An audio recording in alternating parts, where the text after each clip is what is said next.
Welcome to my channel. I'm Scott, and in this video I'm going to walk you through the process of valuing Garrett Motion stock by analyzing their financial statements and dissecting their financial ratios so we can determine if it's a buy or a sell. Let's get started with the model. This is a small cap company, 1.8 billion market cap. They're trading at $8 a share and they have 218 million shares outstanding.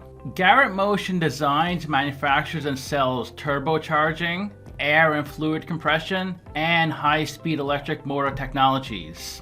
They sell to OEMs, original equipment manufacturers, and distributors. The company offers cutting-edge technology for the mobility and industrial space industries. This includes light vehicles, commercial vehicles, and industrial application. Let's look at their financials. The way you value a company is you estimate the free cash flows into the future, and then you discount those numbers back to today's value. That's what we're doing in this video. And free cash flow is cash flow from operations minus capital expenditures. Look at their free cash flow in 2021, negative 382 million. In 2023, positive 382 million. Talk about a coincidence. Here's their statement of cash flows. In 2021, operating cash flow of negative 310 million. CapEx negative 72 million. Operating cash flow and CapEx gives you your free cash flow, negative 382 million. And then in 2023, it was positive 465 million, minus 83 million, which gave them positive 382 million. That's a major coincidence. Net income is the profit or loss on the income statement. It's revenue minus expenses. And that was cut in half from half a billion to 239 million. And margins went down a lot as well, from 14%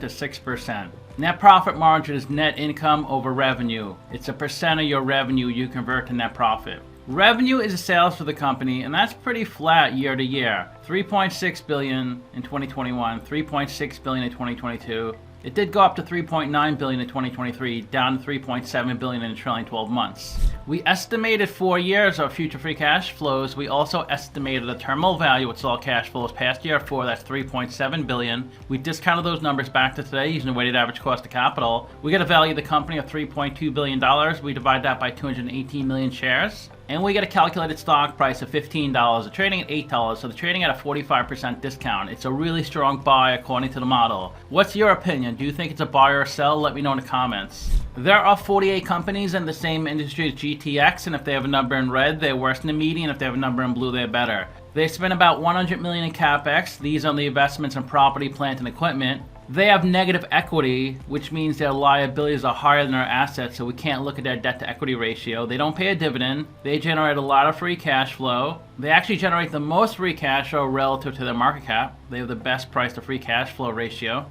In terms of market cap, they're ranked 17th. They should be a little higher.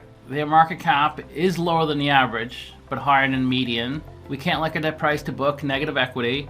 They're really good price multiples. A 7 PE, a 5.5 price to free cash flow, and a 0.5 price of sales. When a company has a 0.5, that means their revenue is double their market cap. It's actually a little more than double. So if you brought this out a decimal or two, you would see it's under 0.5. It's probably like 0.47 or something. And they're not growing much anymore. Their 5-year annual revenue growth rate is only 3%.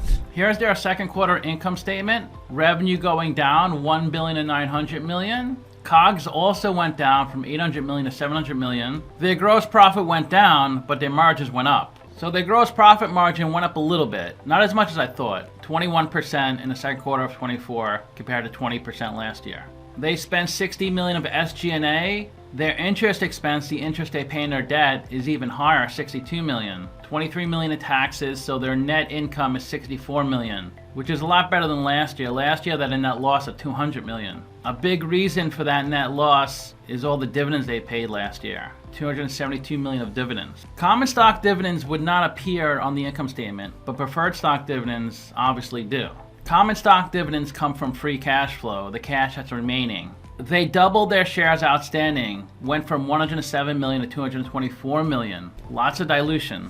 So to summarize, I have them trading at a 45% discount. I rank them 5 out of 10. Would I buy a 2 out of 10? I'm a little concerned. Something doesn't seem right with this company. I need to do a lot more digging. It just seems so attractive, their price multiples. Why is it so attractive? I give their ratios 9 out of 10. They're amazing. Look at that PE and price to free cash flow. So much better than the median. Financials 5 out of 10. mainly because their revenue is flat, only up 2% since 2021. But free cash flow looks good. They're generating positive free cash flow and a pretty healthy amount for the amount of revenue they have.